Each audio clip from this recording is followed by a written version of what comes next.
प्रिय भक्तों, अगर आप भी चाहते हैं कि आप शनि देव की कुदृष्टि से बचे रहें और आपको शनि देव की सिर्फ आशीर्वाद और असीम कृपा ही प्राप्त हो, तो आप इस महामंत्र का जाप अवश्य करें। इस मंत्र के नियमित 108 बार जाप करने से नकारात्मक ऊर्जा और बुरी शक्तियां समाप्त होती हैं। काला जादू, टोना टोटका और तंत्र बाधा, काला जादू, टोना टोटका और तंत्र बाधा का नाश होता है। व्यक्ति का तेज और आत्मविश्वास बढ़ता है और साथ ही शनि देव की कृपा से उसे अथाह धन की प्राप्ति होती है। इसलिए प्यारे भक्तों, आप इस महामंत्र का जाप अवश्य करें। जिस भी भक्त ने आज तक इस महामंत्र का जाप किया है, उसे सिर्फ शनि देव की असीम कृपा ही प्राप्त हुई है। इसलिए प्यारे भक्तों, आप इस महामंत्र का जाप अवश्य करें। यह मंत्र बहुत ही शक्तिशाली और प्रबल मंत्र है। इस मंत्र का प्रभाव तुरंत ही दिखाई देने लगता है और साथ ही आपका जीवन सुखद हो जाएगा। अगर आप शनि देव का आशीर्वाद प्राप्त करना चाहते हैं तो इस वीडियो को लाइक और चैनल को सब्सक्राइब जरूर कर दीजिए और कमेंट बॉक्स में जय शनि महाराज अवश्य लिख दीजिए। तो चलिए भक्तों, मंत्र का जाप करना प्रारंभ करते हैं। ओम ह्रीं सन शनैश्चराय सर्वदोष निवारणाय स्वाहा। ओम ह्रीं सन शनैश्चराय सर्वदोष निवारणाय स्वाहा। ओम ह्रीं सन शनैश्चराय सर्वदोष निवारणाय स्वाहा। ओम ह्रीं सन शनैश्चराय सर्वदोष निवारणाय स्वाहा। ओम ह्रीं सन शनैश्चराय सर्वदोष निवारणाय स्वाहा। ओम ह्रीं सन शनैश्चराय सर्वदोष निवारणाय स्वाहा। ओम ह्रीं सन शनैश्चराय सर्वदोष निवारणाय स्वाहा। ओम ह्रीं सन शनैश्चराय सर्वदोष निवारणाय स्वाहा। ओम ह्रीं सन शनैश्चराय सर्वदोष निवारणाय स्वाहा। ओम ह्रीं सन शनैश्चराय सर्वदोष निवारणाय स्वाहा। ओम ह्रीं सन शनैश्चराय सर्वदोष निवारणाय स्वाहा। ओम ह्रीं सन शनैश्चराय सर्वदोष निवारणाय स्वाहा। ओम ह्रीं सन शनैश्चराय सर्वदोष निवारणाय स्वाहा। ओम ह्रीं सन शनैश्चराय सर्वदोष निवारणाय स्वाहा। ॐ ह्रीं सन् शनैश्चराय सर्वदोषनिवारणाय स्वाहा। ॐ ह्रीं सन् शनैश्चराय सर्वदोषनिवारणाय स्वाहा। ॐ ह्रीं सन् शनैश्चराय सर्वदोषनिवारणाय स्वाहा। ॐ ह्रीं सन् शनैश्चराय सर्वदोषनिवारणाय स्वाहा। ॐ ह्रीं सन् शनैश्चराय सर्वदोषनिवारणाय स्वाहा। ॐ ह्रीं सन् शनैश्चराय सर्वदोषनिवारणाय स्वाहा। ॐ ह्रीं सन् शनैश्चराय सर्वदोषनिवारणाय स्वाहा। ॐ ह्रीं सन् शनैश्चराय सर्वदोषनिवारणाय स्वाहा। ॐ ह्रीं सन् शनैश्चराय सर्वदोषनिवारणाय स्वाहा। ॐ ह्रीं सन् शनैश्चराय सर्वदोषनिवारणाय स्वाहा। ॐ ह्रीं सन् शनैश्चराय सर्वदोषनिवारणाय स्वाहा। ॐ ह्रीं सन् शनैश्चराय सर्वदोषनिवारणाय स्वाहा। ॐ ह्रीं सन् शनैश्चराय सर्वदोषनिवारणाय स्वाहा। ॐ ह्रीं सन् शनैश्चराय सर्वदोषनिवारणाय स्वाहा। ॐ ह्रीं सन् शनैश्चराय सर्वदोषनिवारणाय स्वाहा।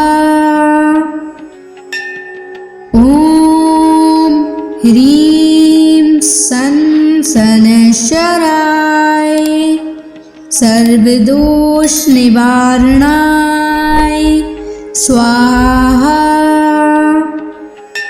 ॐ ह्रीं सन् शनैश्चराय सर्वदोषनिवारणाय स्वाहा। ॐ ह्रीं सन् शनैश्चराय सर्वदोषनिवारणाय स्वाहा। ॐ ह्रीं सन् सनशराय सर्वदोष निवारणाय स्वाहा। ॐ ह्रीं सनशराय सर्वदोष निवारणाय स्वाहा। ॐ ह्रीं सनशराय सर्वदोष निवारणाय स्वाहा। ॐ ह्रीं सनशराय सर्वदोष निवारणाय स्वाहा। ॐ ह्रीं सनशराय सर्वदोष निवारणाय स्वाहा। ॐ ह्रीं सनशराय सर्वदोष निवारणाय स्वाहा। ॐ ह्रीं सनशराय सर्वदोष निवारणाय स्वाहा। ॐ ह्रीं सनशराय सर्वदोष निवारणाय स्वाहा। ॐ ह्रीं सनशराय सर्वदोष निवारणाय स्वाहा। ॐ ह्रीं सनशराय सर्वदोष निवारणाय स्वाहा। ॐ ह्रीं सनशराय सर्वदोष निवारणाय स्वाहा। ॐ ह्रीं सनशराय सर्वदोष निवारणाय स्वाहा। ॐ ह्रीं सनशराय सर्वदोष निवारणाय स्वाहा। ॐ ह्रीं सनशराय सर्वदोष निवारणाय स्वाहा। ॐ ह्रीं सनशराय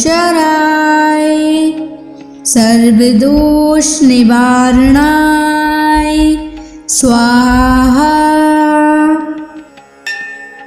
ॐ ह्रीं सनशराय सर्वदोष निवारणाय स्वाहा। ॐ ह्रीं सनशराय सर्वदोष निवारणाय स्वाहा। ॐ ह्रीं सनशराय सर्वदोष निवारणाय स्वाहा। ॐ ह्रीं सनशराय सर्वदोष निवारणाय स्वाहा। ह्रीं सन शनैश्चराय सर्वदोष निवारणाय स्वाहा। ॐ ह्रीं सन शनैश्चराय सर्वदोष निवारणाय स्वाहा। ॐ ह्रीं सन शनैश्चराय सर्वदोष निवारणाय स्वाहा। ॐ ह्रीं सन शनैश्चराय सर्वदोष निवारणाय स्वाहा। ॐ ह्रीं सन शनैश्चराय सर्वदोष निवारणाय स्वाहा। ॐ ह्रीं सन शनैश्चराय सर्वदोष निवारणाय स्वाहा। ॐ ह्रीं सन शनैश्चराय सर्वदोष निवारणाय स्वाहा। ॐ ह्रीं सन शनैश्चराय सर्वदोष निवारणाय स्वाहा। ॐ ह्रीं सन शनैश्चराय सर्वदोष निवारणाय स्वाहा। ॐ ह्रीं सन शनैश्चराय सर्वदोष निवारणाय स्वाहा। ॐ ह्रीं सन शनैश्चराय सर्वदोष निवारणाय स्वाहा। ॐ ह्रीं सन शनैश्चराय सर्वदोष निवारणाय स्वाहा। ॐ ह्रीं सन शनैश्चराय सर्वदोष निवारणाय स्वाहा। ॐ ह्रीं सन शनैश्चराय सर्वदोष निवारणाय स्वाहा। ॐ ह्रीं सन शनैश्चराय सर्वदोष निवारणाय स्वाहा। ॐ ह्रीं सन शनैश्चराय सर्वदोष निवारणाय स्वाहा। ॐ ह्रीं सन शनैश्चराय सर्वदोष निवारणाय स्वाहा। ॐ ह्रीं सन शनैश्चराय सर्वदोष निवारणाय स्वाहा। ॐ ह्रीं सन शनैश्चराय सर्वदोष निवारणाय स्वाहा। ॐ ह्रीं सन् शनैश्चराय सर्वदोषनिवारणाय स्वाहा। ॐ ह्रीं सन् शनैश्चराय सर्वदोषनिवारणाय स्वाहा। ॐ ह्रीं सन् शनैश्चराय सर्वदोषनिवारणाय स्वाहा। ॐ ह्रीं सन् शनैश्चराय सर्वदोषनिवारणाय स्वाहा। ॐ ह्रीं सन् शनैश्चराय सर्वदोषनिवारणाय स्वाहा। ॐ ह्रीं सन् शनैश्चराय सर्वदोषनिवारणाय स्वाहा। ॐ ह्रीं सन् शनैश्चराय सर्वदोषनिवारणाय स्वाहा। ॐ ह्रीं सन् शनैश्चराय सर्वदोषनिवारणाय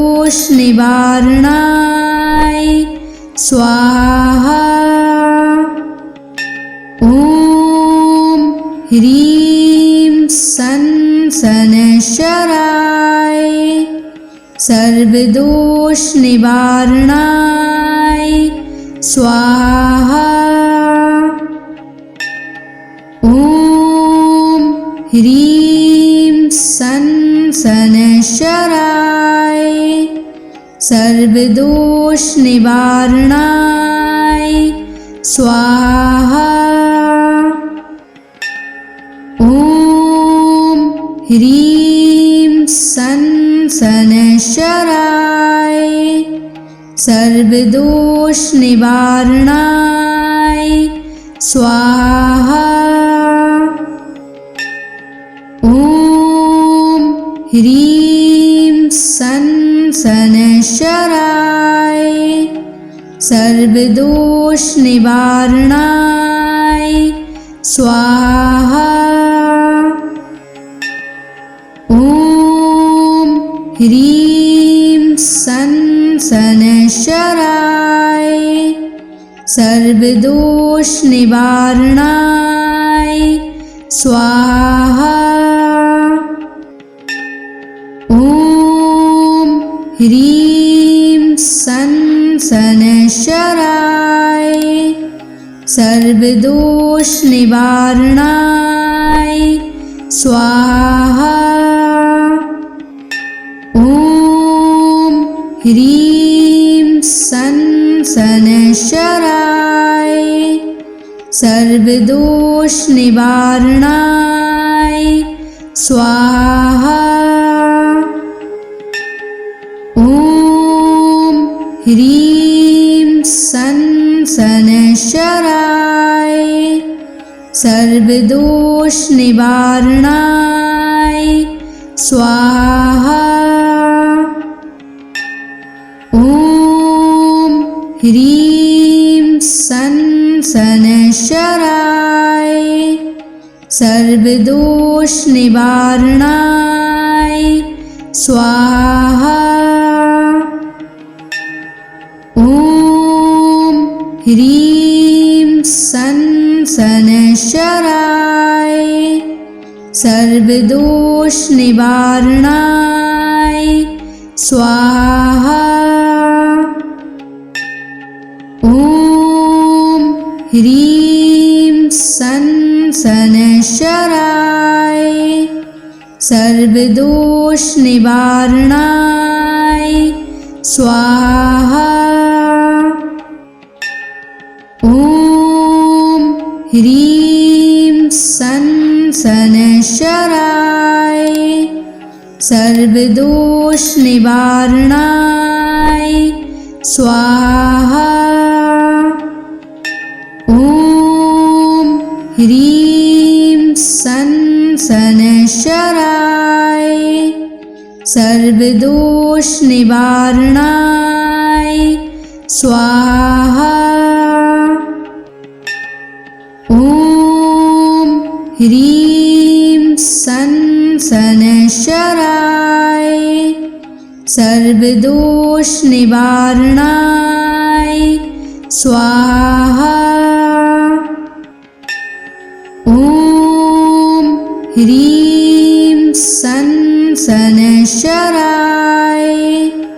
सर्वदोष निवारणाय स्वाहा।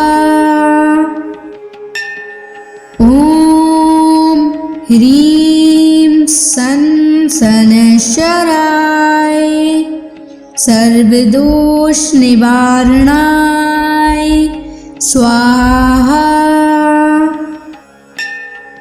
ॐ ह्रीं सं शनैश्चराय सर्वदोष निवारणाय स्वाहा।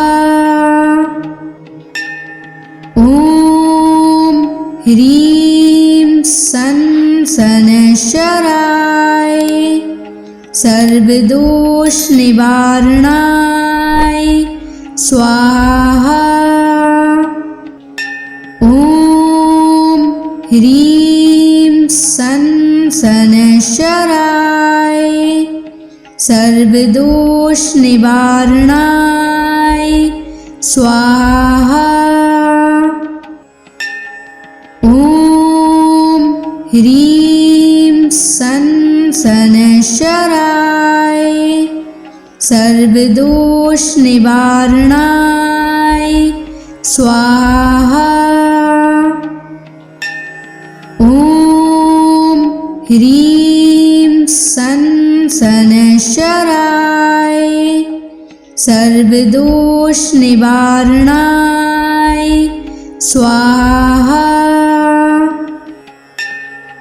ॐ ह्रीं सं शनैश्चराय सर्वदोष निवारणाय स्वाहा। ॐ ह्रीं सं शनैश्चराय सर्वदोष निवारणाय स्वाहा। ॐ ह्रीं सं शनैश्चराय सर्वदोष निवारणाय स्वाहा। ॐ ह्रीं सं शनैश्चराय सर्वदोष निवारणाय स्वाहा। ॐ ह्रीं सं शनैश्चराय सर्वदोष निवारणाय स्वाहा।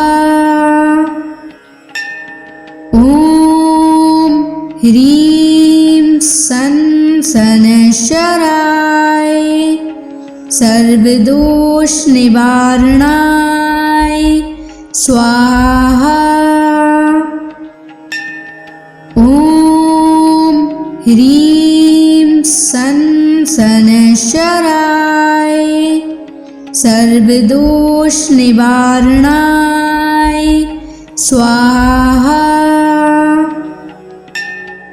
ॐ ह्रीं सं शनैश्चराय सर्वदोष निवारणाय स्वाहा। ॐ ह्रीं सन शनैश्चराय सर्वदोषनिवारणाय स्वाहा। ॐ ह्रीं सन शनैश्चराय सर्वदोषनिवारणाय स्वाहा। ॐ ह्रीं सन शनैश्चराय सर्वदोषनिवारणाय स्वाहा। ॐ ह्रीं सन शनैश्चराय सर्वदोषनिवारणाय स्वाहा। ॐ ह्रीं सन शनैश्चराय सर्वदोषनिवारणाय स्वाहा। ॐ ह्रीं सन शनैश्चराय सर्वदोषनिवारणाय स्वाहा। ॐ ह्रीं सन शनैश्चराय सर्वदोषनिवारणाय स्वाहा। ॐ ह्रीं सन शनैश्चराय सर्वदोषनिवारणाय स्वाहा। ॐ ह्रीं सन शनैश्चराय सर्वदोषनिवारणाय स्वाहा। ॐ ह्रीं सन शनैश्चराय सर्वदोषनिवारणाय स्वाहा। ॐ ह्रीं सन शनैश्चराय सर्वदोषनिवारणाय स्वाहा। ॐ ह्रीं सन शनैश्चराय सर्वदोषनिवारणाय स्वाहा। ॐ ह्रीं सन शनैश्चराय सर्वदोषनिवारणाय स्वाहा। ॐ ह्रीं सन शनैश्चराय सर्वदोषनिवारणाय स्वाहा। ॐ ह्रीं सन शनैश्चराय सर्वदोषनिवारणाय स्वाहा। ॐ ह्रीं सन शनैश्चराय सर्वदोषनिवारणाय स्वाहा। ॐ ह्रीं सन शनैश्चराय सर्वदोषनिवारणाय स्वाहा।